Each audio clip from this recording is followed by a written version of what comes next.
Imagine being forced to fight for Japan, then captured and forced to fight for the Soviets, then captured again and sent to fight for Nazi Germany, only to finally fall into the hands of the Americans.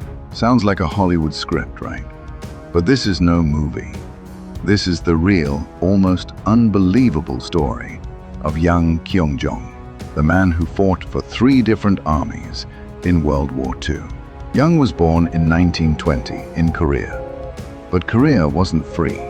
It was under Japanese rule. For young men like Yang, there was no choice, no future of their own. At just 18 years old, he was drafted into the Japanese Imperial Army. He didn't fight for honor or for country. He fought because he had no other option. For Yang, the war had only just begun. Stripped of choice, he marched not as a patriot, but as a pawn in the hands of empires far greater than him. He was just a teenager, yet already trapped in the gears of a global conflict. And soon, destiny would drag him to the front lines of one of the most violent clashes of the entire century. The Battle of Khalkhin Gol.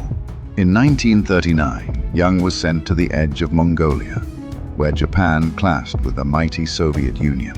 The Battle of Khalkhin Gol was brutal. Tanks roared, artillery thundered, thousands died.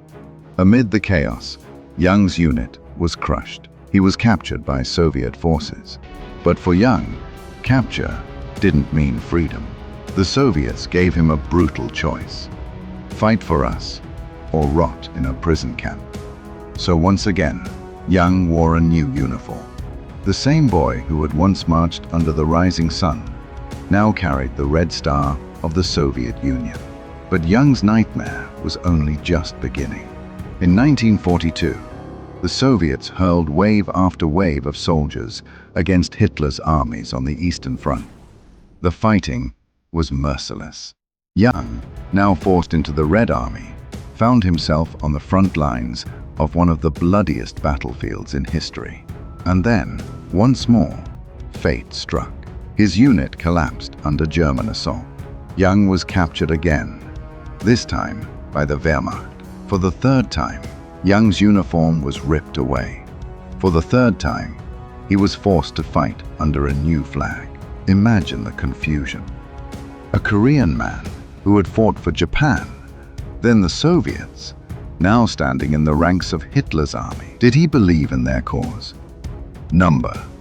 Yang was a prisoner of history itself, a pawn on the chessboard of empires. June 6, 1944. D-Day. Allied forces stormed the beaches of Normandy. Among the chaos, American paratroopers captured a group of German soldiers. But one prisoner stood out. An Asian man in a German uniform, raising his hands in surrender. The Americans were baffled. Who was he? How had he ended up here? For them, Yang was a riddle. For Yang, it was the end of a long, brutal journey through 3 armies and 3 wars that were never truly his. Yang was sent to a prisoner of war camp in the United States. This time, he wasn't forced into another uniform. This time, the war was finally over. When peace returned to the world, Yang chose not to go back to Korea or Japan or anywhere near the battlefields that had stolen his youth. He quietly stayed in America, far away from the chaos of war. No medals, no parades, just a simple life, lived in silence until his death in 1992. His story might have been forgotten, if not for one astonishing truth. Yang Kyoungjong was the man who fought for 3 different armies, yet belonged to none.